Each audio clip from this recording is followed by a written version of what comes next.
a longer view, you know what I'm saying? And like, I come from and that's like the lens of my music. I come from a position that like, we weren't called to pull out of culture, you know what I'm saying? Like, let's just make this like silo over here, right? Nor were we called to be at war with culture. If I'm gonna look at history, it's like, no, we made culture. Like, well, because we are it. It's unavoidable. Culture is human. You know what I'm saying? So like, it's unavoidable. And what believers did throughout history, we made culture. We set tones. You know, the invention of the hospital, like that was Christians. You know what I'm saying? Like we did that. You know what I mean? The idea of like a prisoner, like understanding somebody in jail, that's somebody's baby. You know what I'm saying? That's somebody's daughter. That's somebody's son. Like, I would want someone, even if my son made a bad choice, that at least feed the boy. You know what I'm saying? So like the idea that like prisoners did 3 square meters of Christians. You know what I'm saying? Like, we shape culture. You feel me? So like, I come from that position. So, but the only way to be like, I can make culture, I gotta understand it. You know what I'm saying? And I can't sit in my sunny Southern California corner, you know, this like, you know, remarkably left-wing utopia, you know what I'm saying? And like, act like I understand everything. Like, it just doesn't work that way. So, anyway, so I want to hear some of your thoughts, and then hear some of your questions, try to field them. Like, I try not to say this is like a question and answer, because I may not necessarily have an answer, but like, more like a question and a response. Like, I'll have a response, you know, but it may not be the answer, you know what I mean? So I guess, just to open up, like, some of the things I've been thinking about is like really how I thought as I would grow as a man, like an adult in general, and then as a believer, that I would find myself like more convinced and more sure of my position, right? And it's crazy that like, I found that maturity has made the opposite, where it's just like, oh crap, I really don't know what I'm talking about. You know what I'm saying? And the world is so large and so complex and so nuanced, and I have so many presuppositions that I've assumed, and I've read so many things into the text that were from my lens, and and just didn't account for that. So I found that like maturity has led me not to more assurity, but to more humility. You know what I'm saying? I mean, and if I'm tracking with history, I'm like, we didn't even get out the book of Acts. We didn't make it out the Old Testament or the New Testament before somebody was like, guys, I don't think we're doing this right.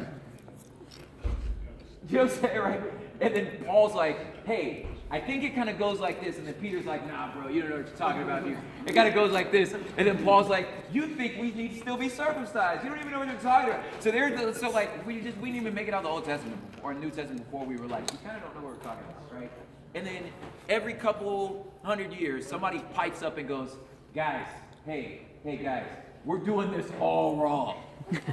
This is the way it's supposed to work. And then we go, oh, that guy's a heretic. And then we burn the dude. And then 100 years later, somebody goes, actually,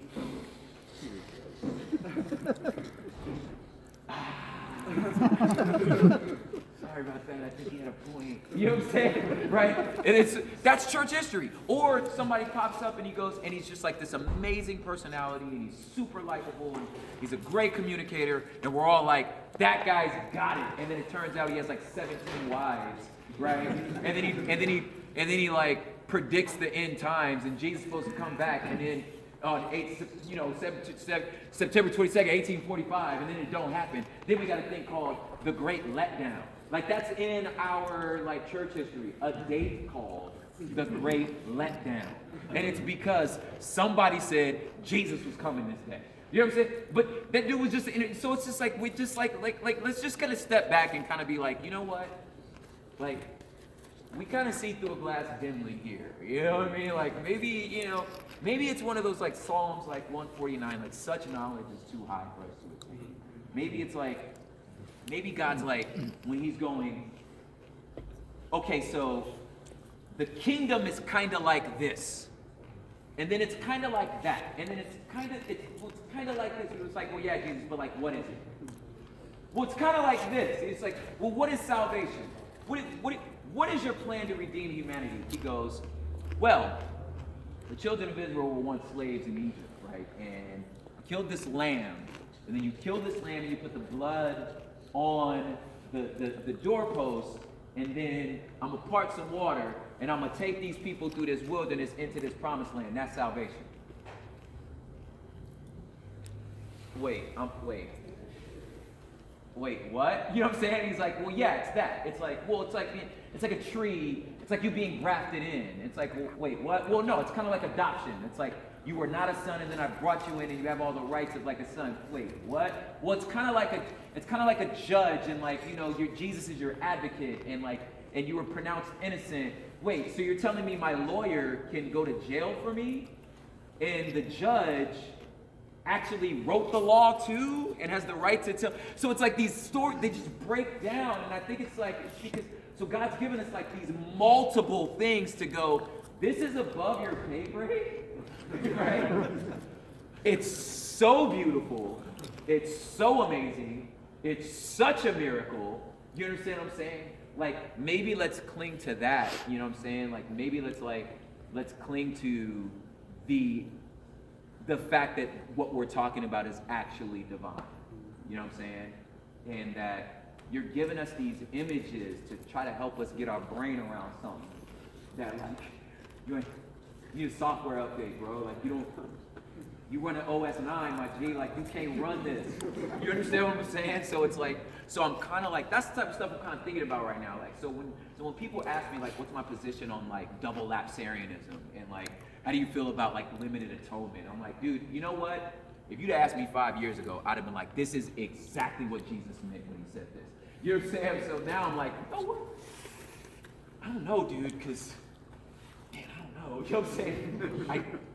I think somehow God like became a man and saved me. I kind of like, I got these like things that help me be at peace. You know what I'm saying? Let me give you an example. It's like, how many of y'all got kids? This type of stuff I'm thinking about. You better know. Where's this boy's daddy, right? No. This type of stuff I'm thinking about where I'm like, okay, so my youngest daughter is like 2. She's about 2.5. And if you're a parent, even if you're the child, like, having a kid's like the worst thing you could do for yourself. So I'm just like, this thing wrecked my wife's body. Her body's wrecked. You understand what I'm saying? Right? Man. You ended my sex life. Right? I can't, like, we have a California king-size bed, and somehow this little 2-year-old takes up so much room in this bed that I'm like, forget it, I'm just gonna sleep in the couch. You kicked me out of my bed. My budget is out of whack. Like, the budget's gone. I'm spending more money than I've ever spent in my life, right? I'm getting less sleep than I've ever gotten in my life, right? And my food's gone. And it's not like she's eating it, she's just playing with it. And then it end up on the ground. And then she got the nerve to wake up at 6 in the morning and demand more. Like, why would anyone do this? But then I'm like, this is the best thing I've ever done.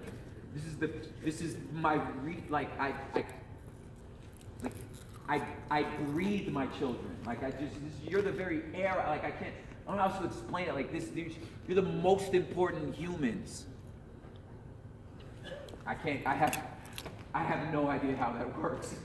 Do you understand what I'm saying? I just know it does, right? So I feel like God has given us these hints to where he's like, yo, why? Well, then you somehow in the first carnation, which I believe is creation, right, and then the incarnation of Christ, and somehow between that and then the resurrection, somehow, right, somehow or another, the Father has placed His love on me, right, and I don't know.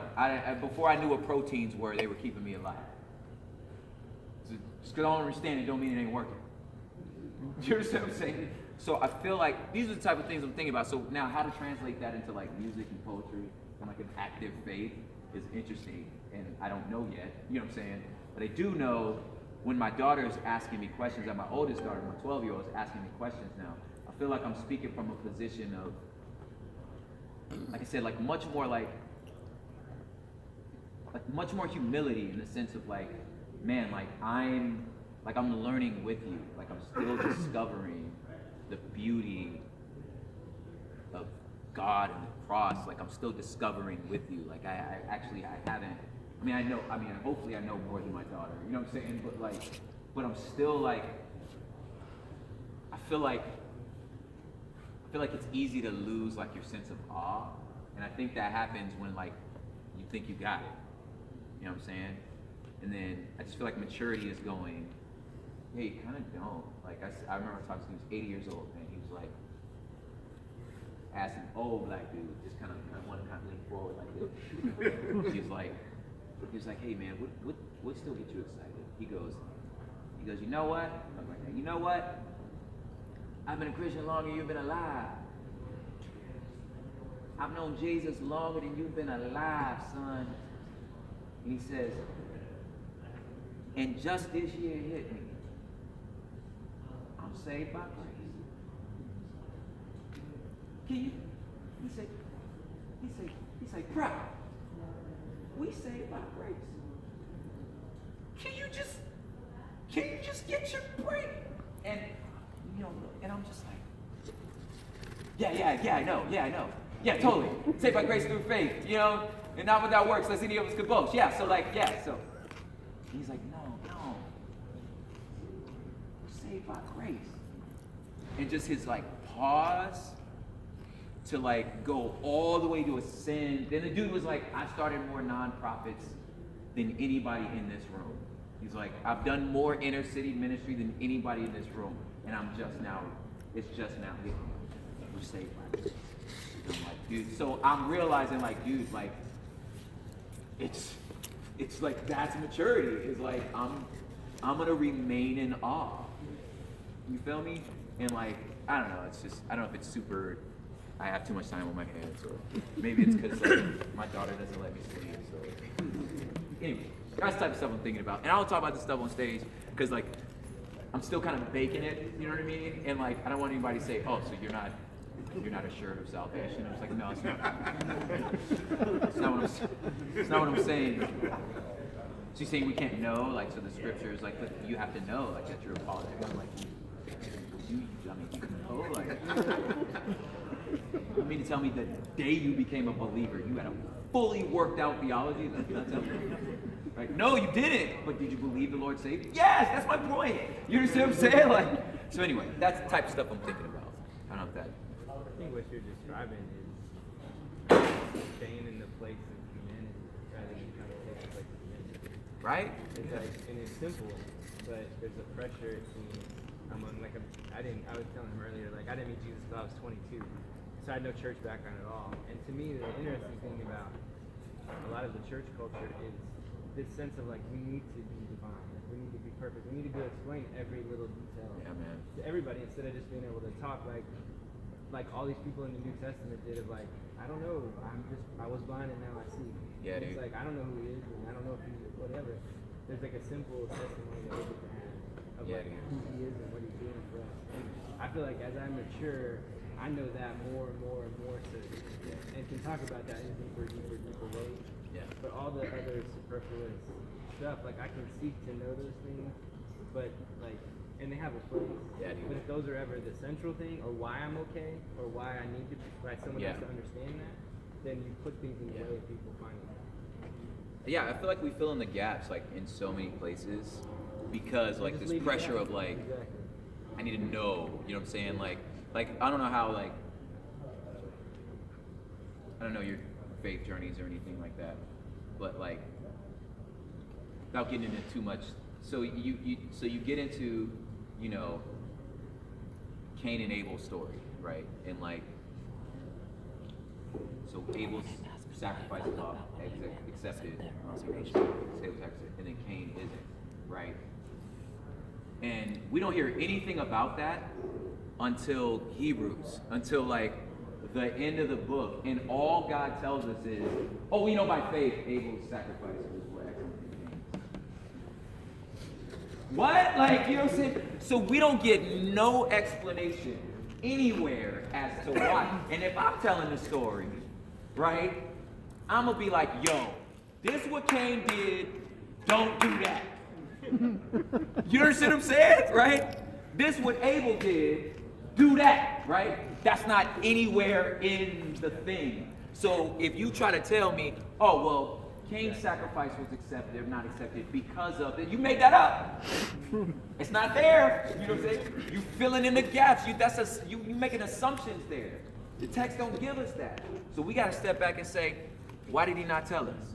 What in the story are you telling me, since that's not told to me? And this what blew my mind. Let me tell you what it is telling us. Is he goes, because after the scene change of Abel's sacrifice accepted and Cain's isn't, the very next time we see God pursuing Cain.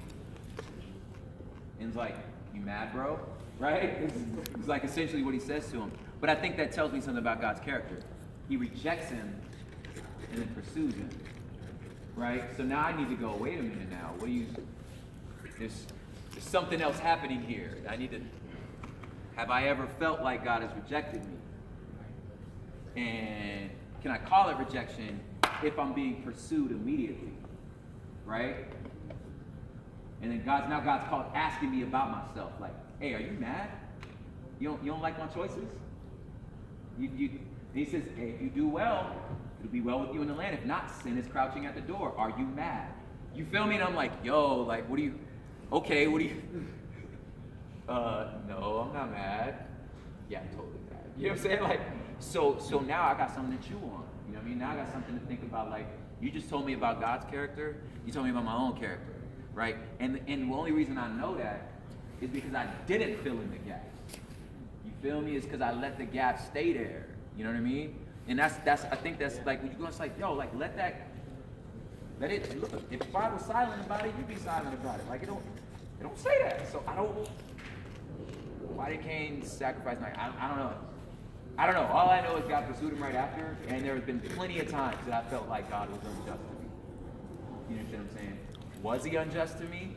I don't know if that's possible, right? But I know it felt like it. You know what I'm saying? Right? So anyway. Okay, I'm sure you have pretty good discernment of like the atmosphere and stuff. So I know you went to a reservation. Yes. Did you feel like it was a bad atmosphere? I've been to a number of reservations. And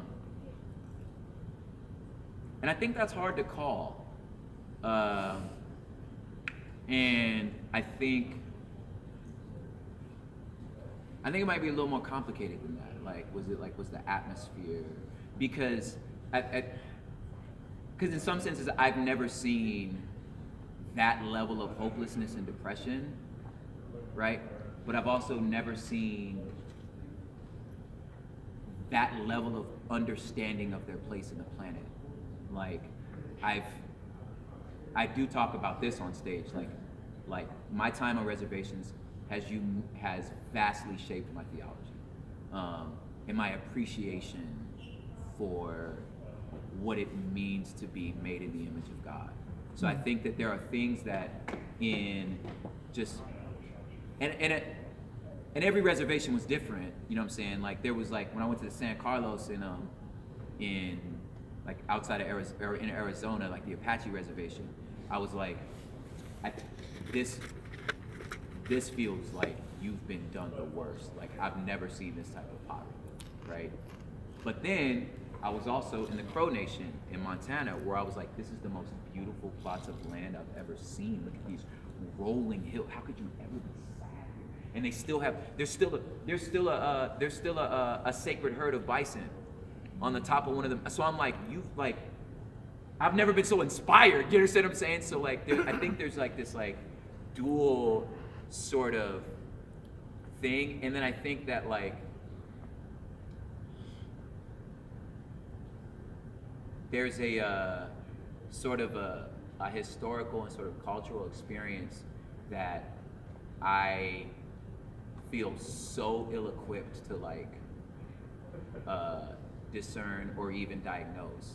Like a lot of like the best way I can explain it is it's like a triage. You know what I'm saying? You know what I mean when I say a triage? Like so it's like so if everybody's bleeding, you got to attend to the one. Like if somebody already dead, they dead, walk by him, right? But if somebody's like you just kind of broke your pinky, you can wait. You know what I'm saying? This fool's got a wound coming out, but we can save him. Like attend to that. So as being like an African American, just experiencing whatever trauma I'm experiencing, it's been triaged in the sense of me understanding what it means to be black in America. So I didn't even have space to understand what it meant to be a Native American, what it meant to experience that type of sort of oppression, you know, that spiritual oppression you're talking about. Like I didn't have space for it. But it wasn't until, you know, I processed through that, I understood who I was in Christ and understood my role on the planet and as a believer and as a black man, and before I could get a sort of a fortitude of that, before I could say, wow, what's anybody else's experience? What was it like over there? You know what I'm saying? Like, but I had to like, it was a triage. So by then it was like, I felt like a deer in the headlights because I'm like, crap, this has been happening the whole time. Like I've been studying this. My great grandmother is from an Oklahoma reservation. You know what I'm saying? Like she saw like I'm like fourth Cherokee. You know what I'm saying? Like so it's like, but I never thought about it. Does that make sense? So I would say there's a serious like depression in certain spots, but there's also like this indelible like survival and just a better understanding. And I think part of that is because like they're an older culture, like it's an older civilization. Like we're in the scheme of the planet. Like Americans are toddlers. Like it's only been like 300-400 years. You know what I'm saying? So it's like we're like 3 or 4 in the relationship. You know what I'm saying? You go into Egypt, and they're like you understand like.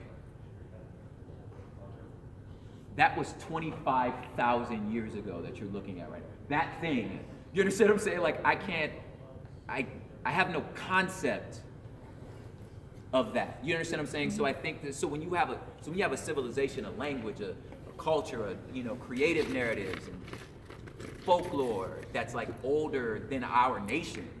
You understand what I'm saying? Like I feel like you just kind of understand Earth better. You just have been a civilization longer. Does that make sense? So I feel like I just took such a posture of learning there that it was hard for me to kind of be like, that's your problem. Does that make sense? Mm-hmm. Yes. Going on that older civilization, maybe one of your songs you mentioned how we are the greatest civilization that ever lived, and yet we I guess how you came to that thought, or Well, I don't think we are. Yeah, why we think that we are the greatest. Other older civilization, ways of thinking. I think a lot of that has to do with just the way we think about knowledge, development, and stuff like that. I think we see things as very linear, builds upon each other. The only reason it's basically the only reason you know calculus is because you understand algebra. The only reason you understand algebra is because you understood pre-algebra. The only reason you understand pre-algebra is because somebody told you what a variable was. So it's like these building blocks of knowledge. So when we stand here, you're standing here because the Mesopotamians invented irrigation, and that's why we were able to grow plants. And then somebody figured out electricity. But before that, there was no electricity. So can you believe it? How do people exist without electricity? And then we got kids that can't picture a life without the internet. You know what I'm saying? And it's just that didn't. You gotta remember that at some point the internet didn't exist. And somebody's like, oh my gosh, how did you guys do anything? You know what I'm saying? So I think it's because we see life as building on each other. That if it's well, if you don't have what I have, then you're not as advanced as me.